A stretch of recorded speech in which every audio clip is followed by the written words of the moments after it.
Hello, I'm Charlie Junkerman, Vice President of the Stanford Historical Society, and it's my pleasure this afternoon to speak with Leslie Kim, the 2021 recipient of the Society's prestigious Karen Bartholomew Award. This prize is bestowed annually on a member who has distinguished him or herself by making extraordinary contributions to the Society over a number of years. Leslie currently serves as the Society's Vice President and co-chair of its very active program committee. Those who nominated her for the award singled out the creative way she transitioned SHS programming to the virtual Zoom format during the months of the COVID pandemic, and for her leadership contributions to the Society's future visioning project, SHS 2.0. Today's interview will give us an opportunity to know Leslie better. And even though I've walked through the rain with her along Hadrian's Wall on a memorable travel study trip several summers ago, there are basic things I still don't know about her career at Stanford. So let's start there. Greetings and congratulations, Leslie. And to start us off, could you please tell us when you came to Stanford and in what capacities you have served since coming to the farm? Thank you so much, Charlie.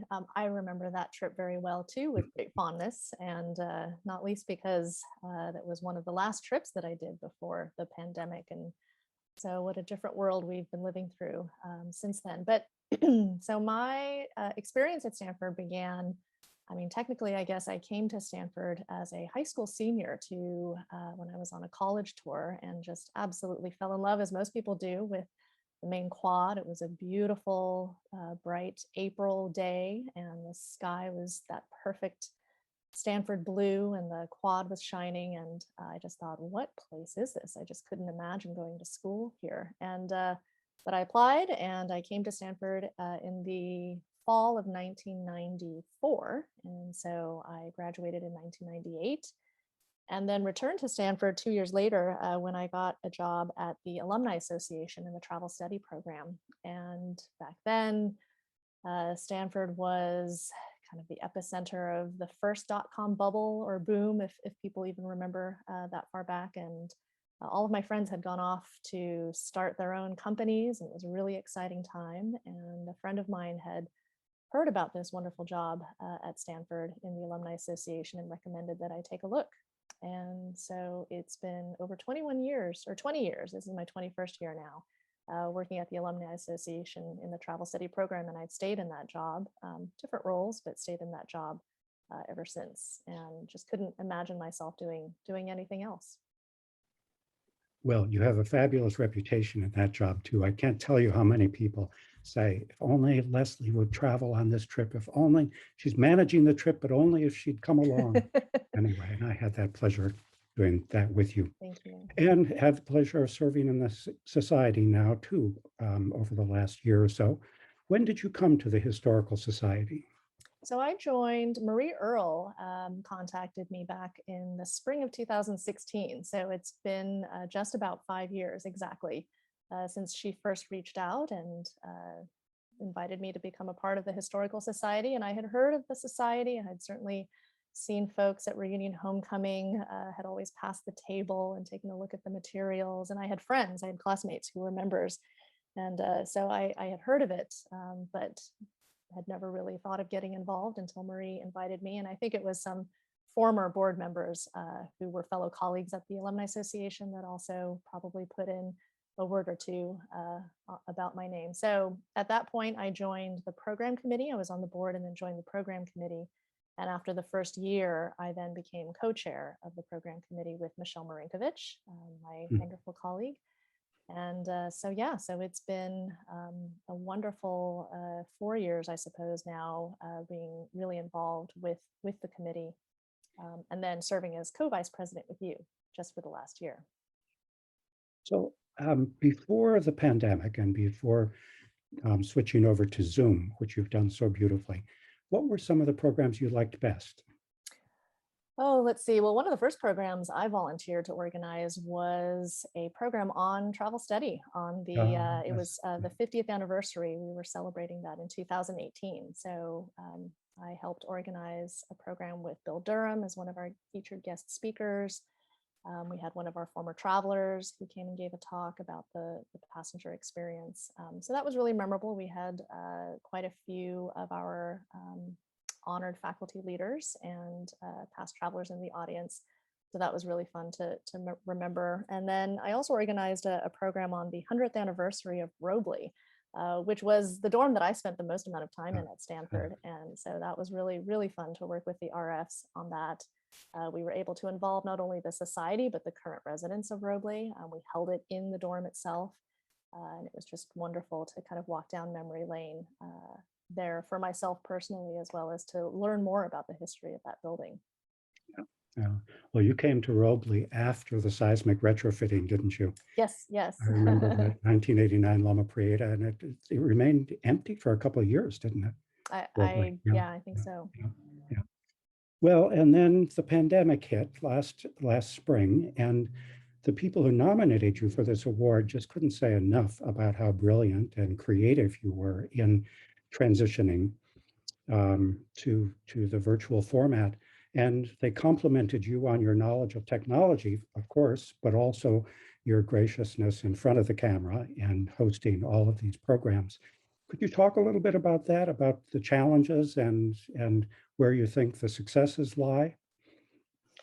Well, yeah, I mean, at the time, I think all of us were in a kind of daze and wondering what life was going to be like. And none of us had any clue how long we were going to be in that situation. And we thought that it was a temporary scenario. And so, I mean, there was this technology that was available to us. Stanford's Zoom account allowed us to access that for free. And so we thought, well, let's give it a try.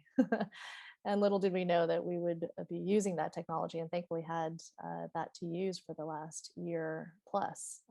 But yeah, I mean, the very first program we did was in May of 2020, and it was a program on John Carl Warnke with Paul Turner, the great architectural historian. And, you know, we were all learning. I mean, we spent countless hours practicing with Paul. Karen Bartholomew, of course, the namesake of this award, she was instrumental in really helping us figure out all the kinks and how, I mean, I had to learn everything from scratch myself. So, I mean, I thank those who nominated me for this award for the wonderfully kind words that they said. But I mean, in the beginning, it was really everybody learning. And Charlotte Glasser, of course, our wonderful, fantastic Historical Society administrative officer, who was just really huge credit goes to her for making so many things happen behind the scenes. But we pulled it off, and it was a great success, and we got a very positive response to it from our audience, from our members. And in fact, we were pleasantly surprised, that people actually found the format to be quite easy and enjoyable, and in some ways preferable to an in-person program. Of course, it couldn't replicate that in-person experience, and we sort of lost a little bit of our social contact with each other. But certainly you didn't have to find parking. You didn't have to worry about finding a classroom on a large, complicated campus. You could easily see the slides and hear the presenter. So, and for that first program, we actually brought in some of Warnke's family members, and they were able to log in remotely from their home, from the Warnke home, over Zoom, which that was something that we probably wouldn't have been able to do, at least do very easily before.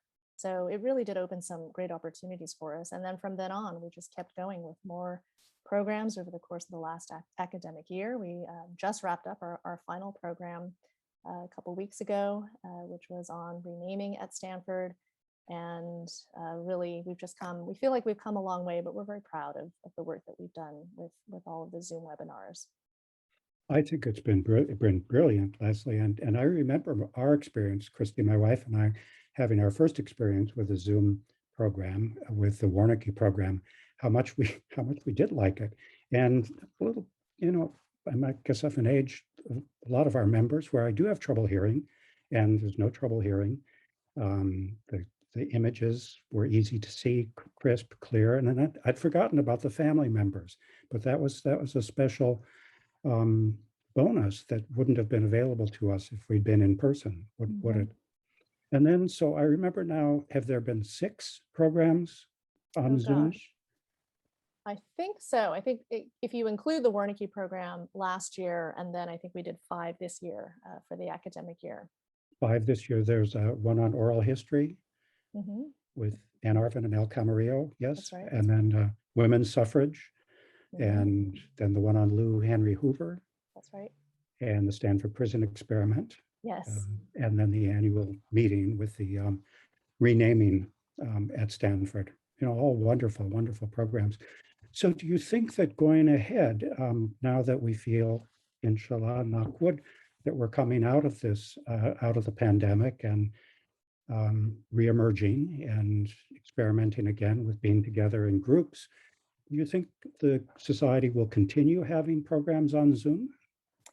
I think that we will, and certainly maybe not all of them. I think we all crave and probably yearn to have some social contact again with one another. And so we do want to be able to provide opportunities for our members to see each other in person. We miss seeing our members in person, but with the benefit of Zoom, it's really, I think, opened up just a lot more opportunity for us, not only for our current members who live in the Bay Area, but we've really been able to expand our audience and our outreach to alumni around the world, to people who are just learning about the society but live in other countries. I mean, we were really quite amazed.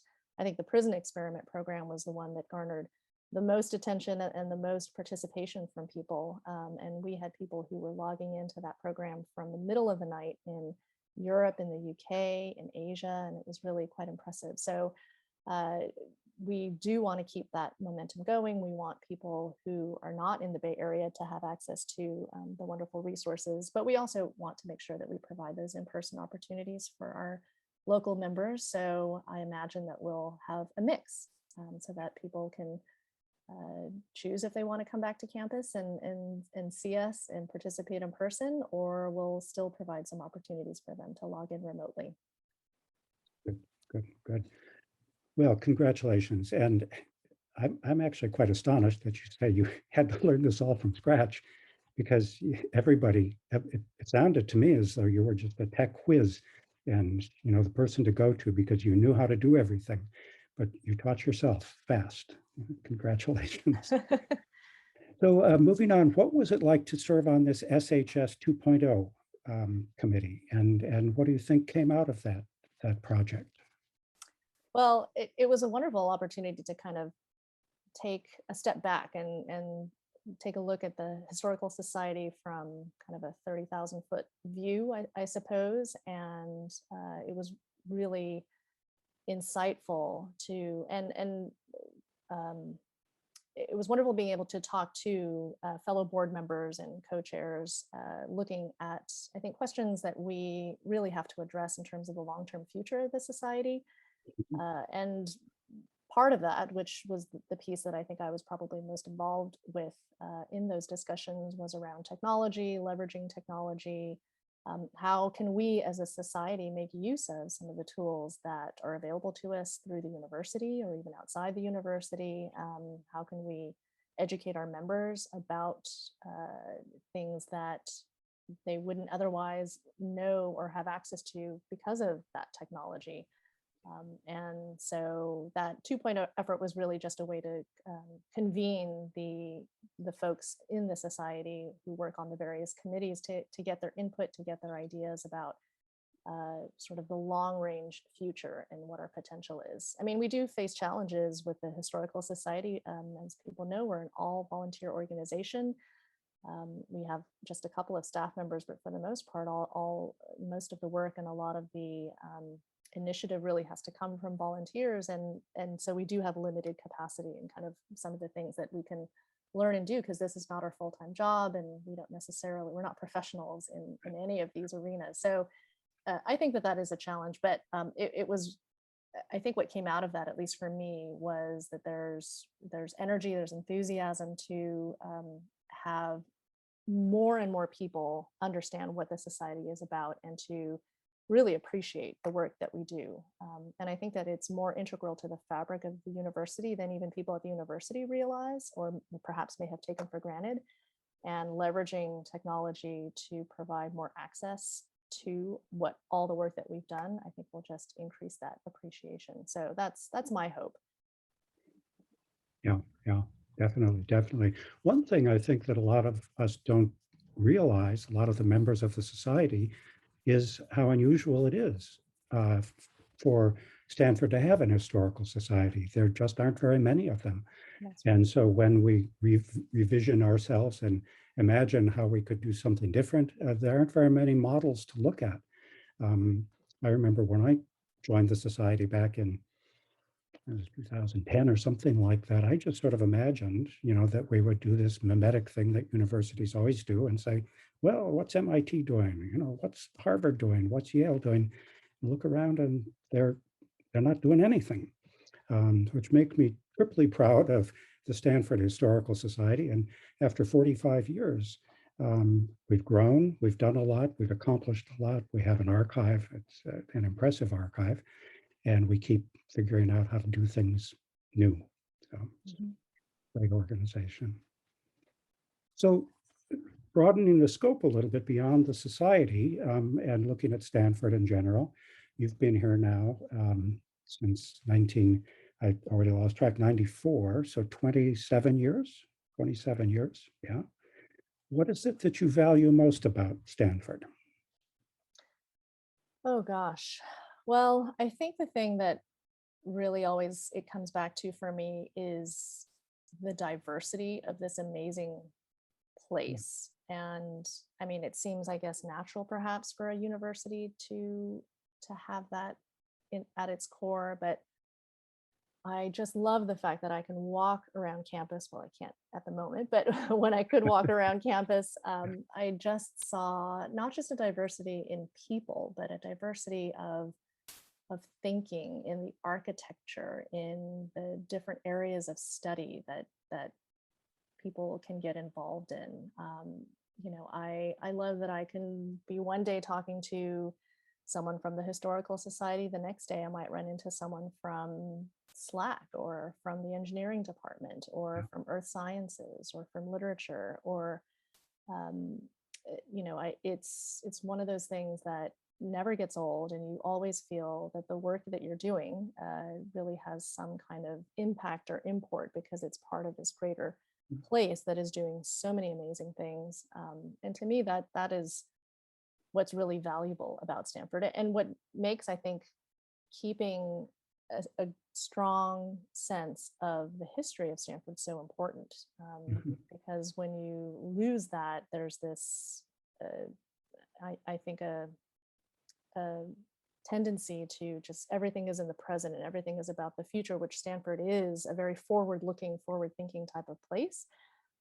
But to me, because it is so forward-thinking and because there's so much creativity and diversity here, it makes me even more excited to learn about that history and keep that history alive, because I think that really informs what we do in the future. Yeah, definitely, definitely.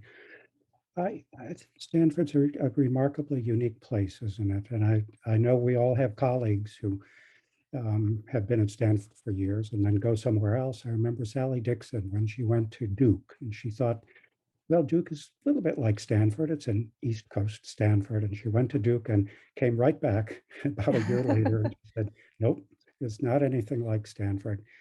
Steve Zipperstein went to Harvard, had the same experience. And I remember when I came, I'm a public school guy from grade school up through graduate school. Wasn't sure I was going to like private university like this, but I discovered very quickly, and it's been true now, I've been here for 38 years, that it's a competitive place to get in, but internally it's very supportive and cooperative. And I think that's the thing I like best about it. Informal in its Western way, and collaborative and cooperative. Yeah. What so I share your feeling about wanting to get back on campus. I went up to Green the other day to pick up some books, and it's still spooky and empty. But it was nice just to be back. with the trees and among the buildings of the campus. When you walk around on campus, what are some of the places that are most resonant to you, historically maybe, but also just personally and emotionally? Yeah, well, one of my favorite places to go on campus, which I don't get to very often, is the New Guinea Sculpture Garden, which is right outside Oh Robley. yeah, oh yeah. I used to love walking. I would always deliberately, when I'd go to and from class when I lived in Robley, I would make sure that I picked a path that went through that garden. There was just something about it that was so evocative. I loved that the sculptures were built into the forest, and that if you weren't paying attention, you almost wouldn't necessarily notice some of them as they were kind of carved into the living wood and designed to kind of blend into the environment. And whenever I have visitors or friends or family that come to visit, and I take them on a tour of campus, I always take them to the Nagini Sculpture Garden.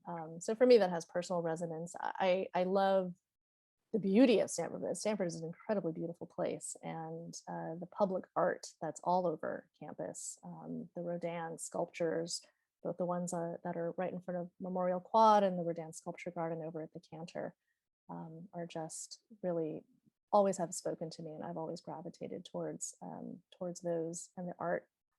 I was just on campus last weekend for the spring football game. So I'm a season ticket holder, and I usually spend the fall season with good friends, classmates of mine, that we've been season ticket holders for a while now.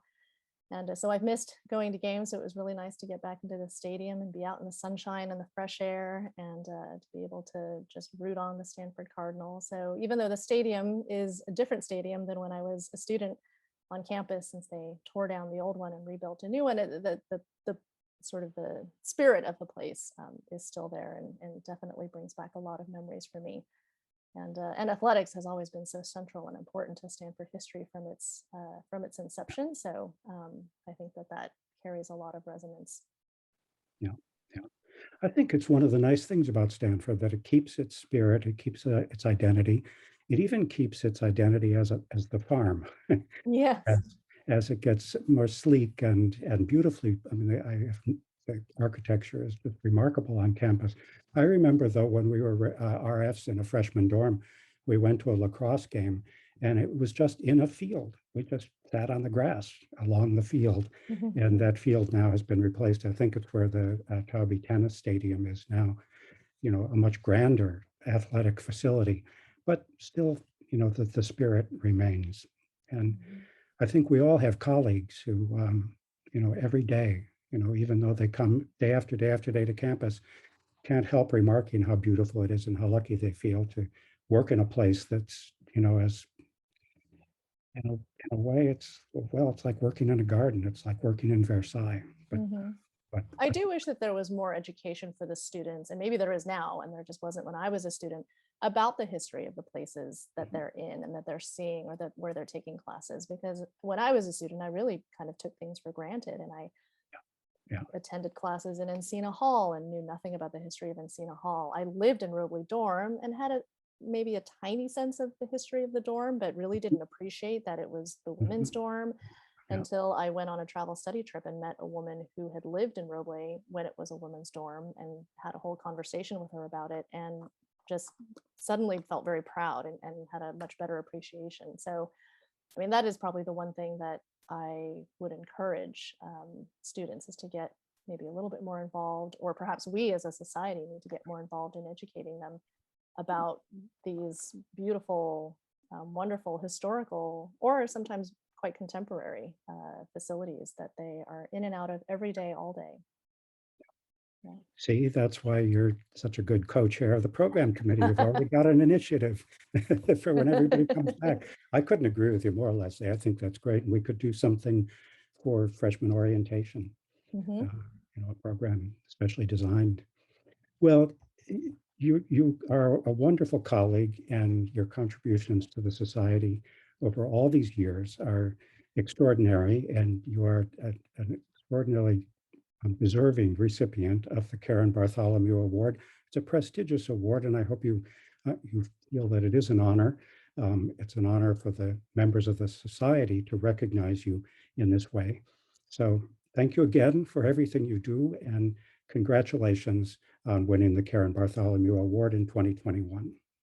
Thank you so much, Charlie. I feel very, very grateful, and I'm just extremely honored to be the recipient of the award this year. It was truly a shock when I was notified by Jeff about winning the award. So I am just absolutely and eternally grateful. Thank you.